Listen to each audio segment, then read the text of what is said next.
So Dave, nowadays you are very famous in the whole UFO community.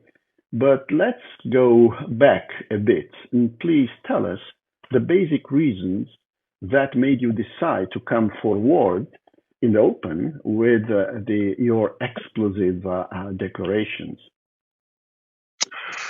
Yeah, well, the journey of going public was a very long one. It was a journey that I didn't think that was going to end the way it did with me leaving my career.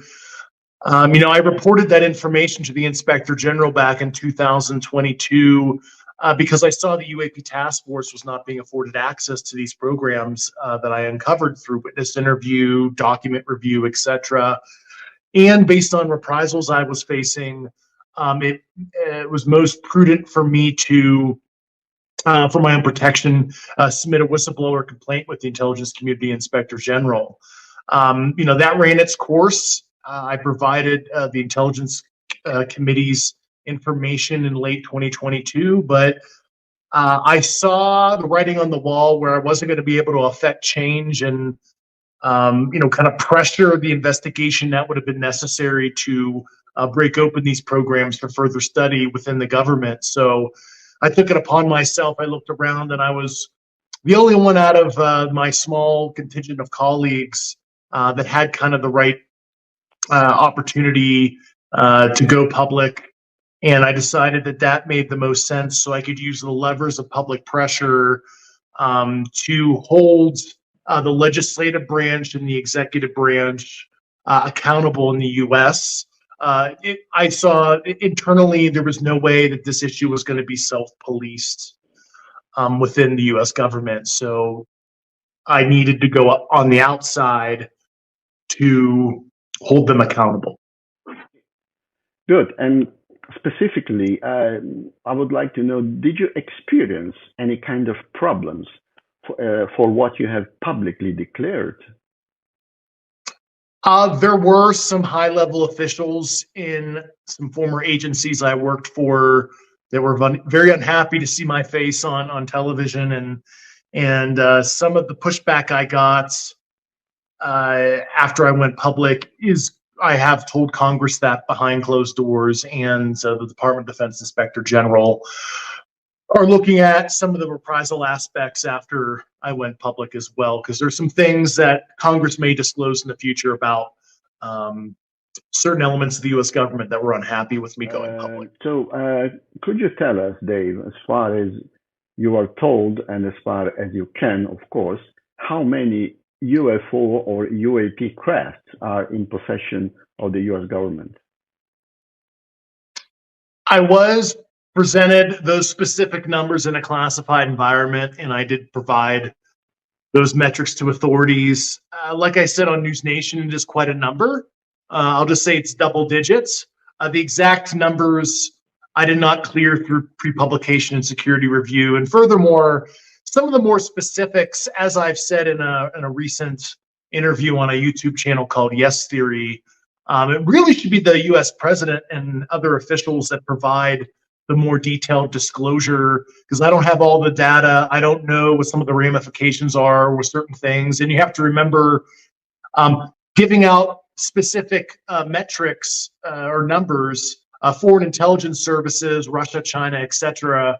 They're watching this video right now, and they want to see, did they get their numbers right? And I'm not here to provide, foreign intelligence services additional data. So I have to be very careful about specifics. It's not because I don't want to be transparent, but I do know foreign intelligence services are, watching these kind of videos. So Dave, could you tell us something about the involvement of private U.S. corporations into the reverse engineering program or programs? Yeah, there's certainly been private corporations involved, both federally funded research and development centers and for-profit companies that have contracted with the U.S. government over the years. Like I've mentioned in other interviews, the U.S. government overlaid the Manhattan Project secrecy, personnel, generally what elements were involved corporately and governmentally in that too. Atomic Energy Commission, which morphed into Department of Energy, Nuclear Regulatory Commission later, and that is why you see in what we call the Schumer Amendment in the United States that hopefully will be signed here very shortly, and maybe it'll be signed by the time the conference happens, where they cite the Atomic Energy Act of 1954. And other provisions within the unclassified Schumer Amendment. That's because they understand that the secrecy justification ran along the lines of, U.S. nuclear secrets, and that's a whole other discussion for now. And I'll mention that you'll notice in the Schumer Amendment they talk about transclassified foreign nuclear information (TFNI) in the Schumer Amendment, and that is not by accident, because you can imagine. What that means is, say the U.S. through intelligence operations stole a foreign nuclear secret. Well, the U.S. liked that foreign nuclear secret and wanted to make it their own, so they transclassified it into a U.S. protected nuclear capability. And that's what the Schumer Amendment is trying to espouse, if you read in between the lines, that they've justified it through these nuclear secrecy provisions. But yes, certainly private companies were involved.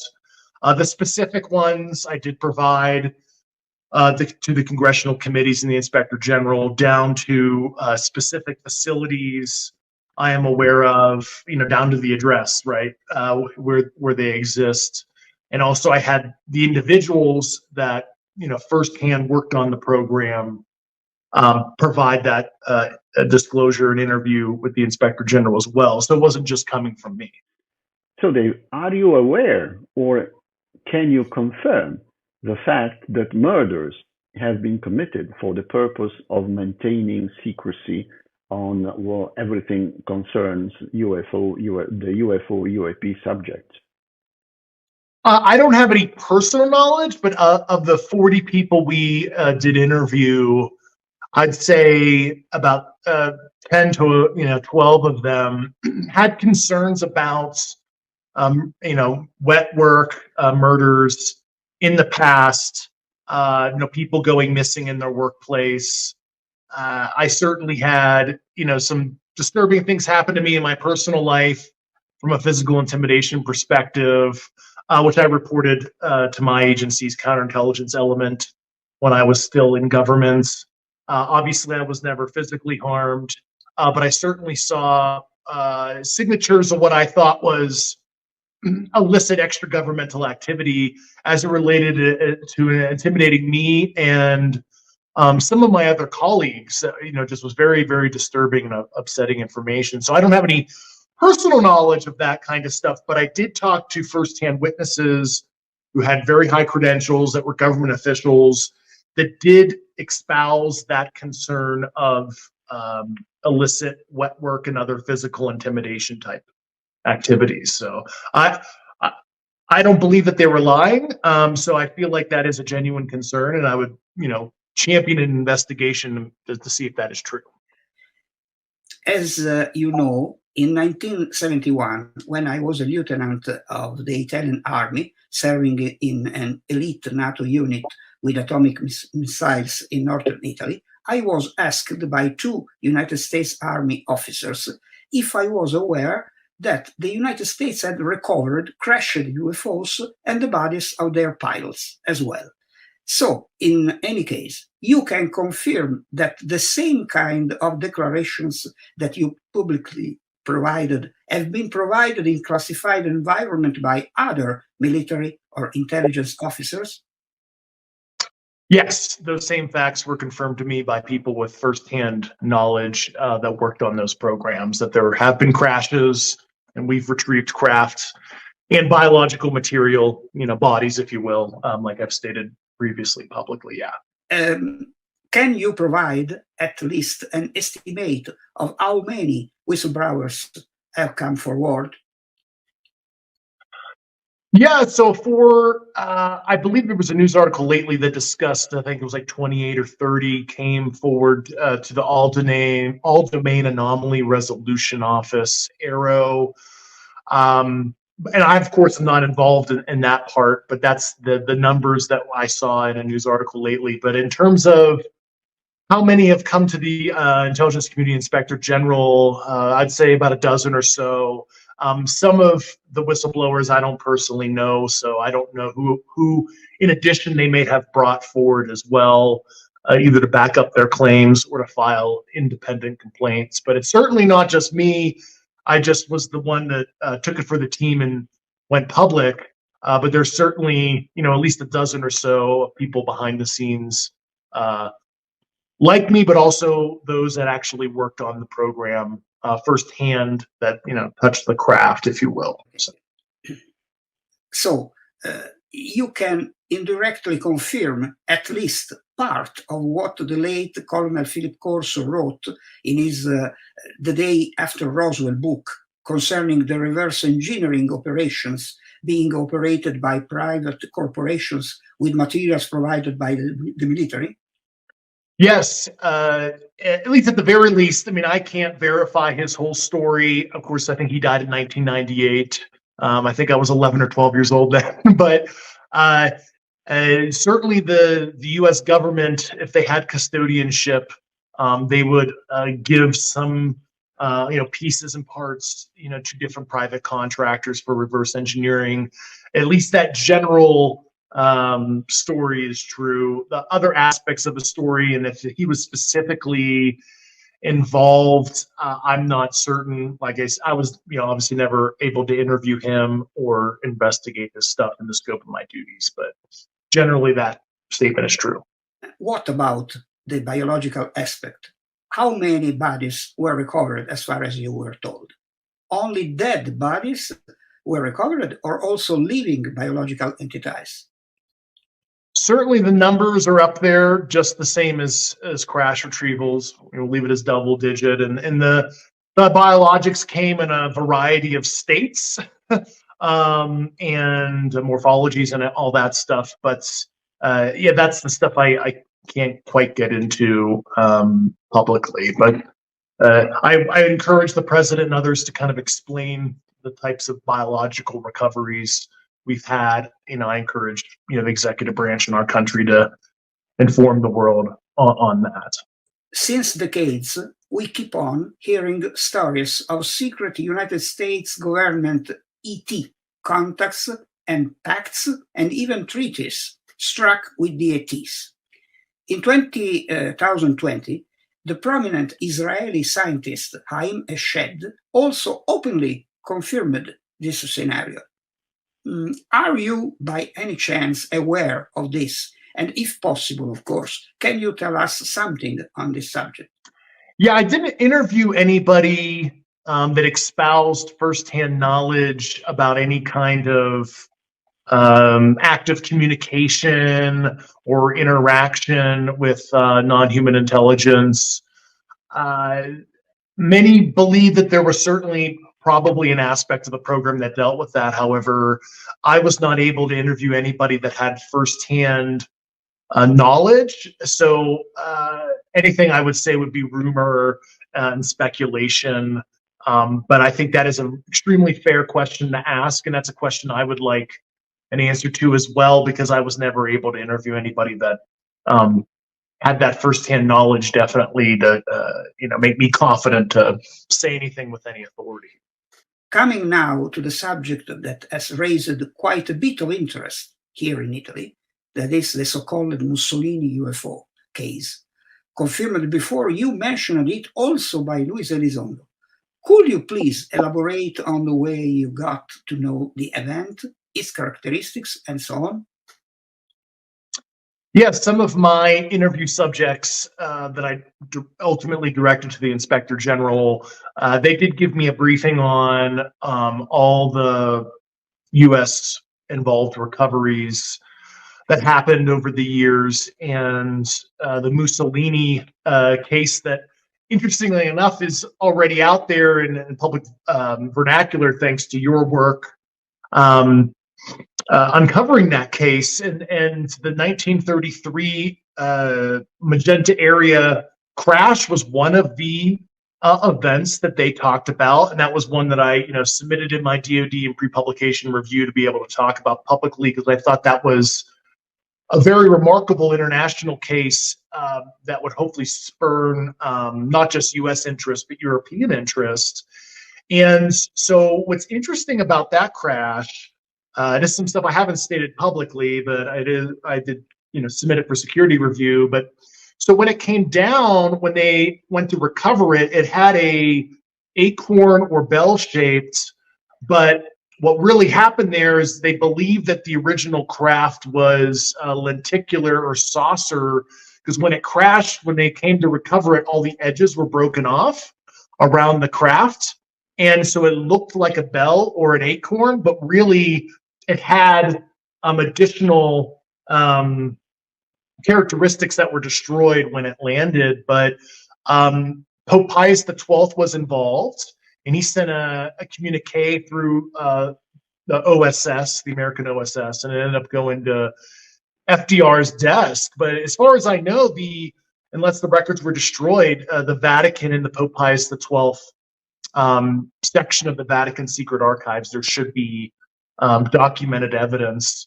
From what I was told, now these intel officers that briefed me on this, that had firsthand knowledge, they assumed that the Vatican still had those records and they weren't destroyed, and they postulated if they did, what specific Pope's records it would have been in because of the time and Pius XII's involvement back then. And of course, that was ultimately recovered at the end of the war, and went under U.S. possession after the war. Just a curiosity: you have been in the United States Air Force, so this can be your opinion. Since the object crashed in Italy was, after all, rather big, do you think that it could have been taken to the United States in an airplane or via a ship?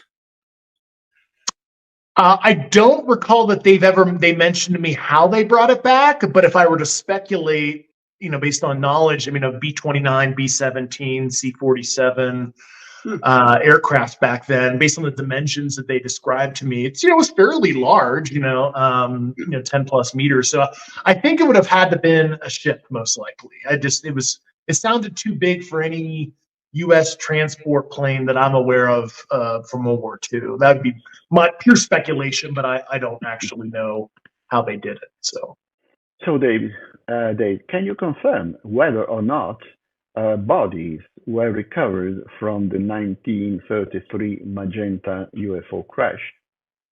I did ask that question to my briefers, and the answer was no.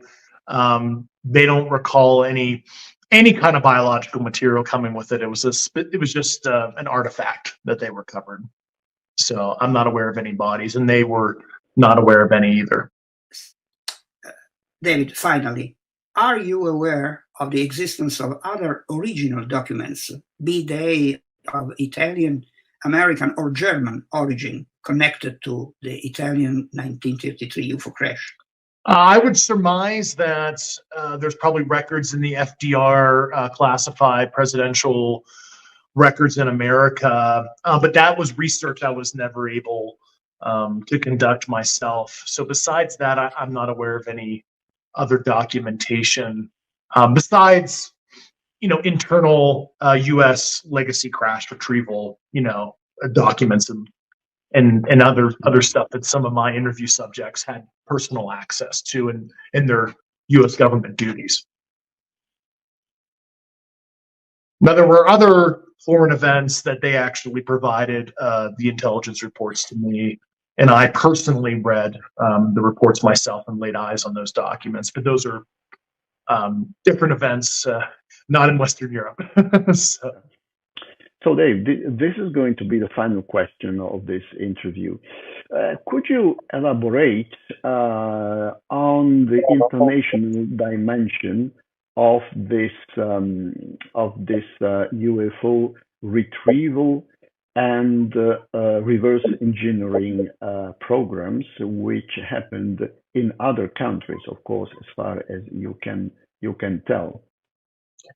Yeah, this is an extension of what I mentioned in my initial News Nation interview about that Cold War, that arms race that has been happening behind the scenes, below the noise floor, where certainly our adversaries have their own programs and have, we've been competing with them, to gather all this stuff.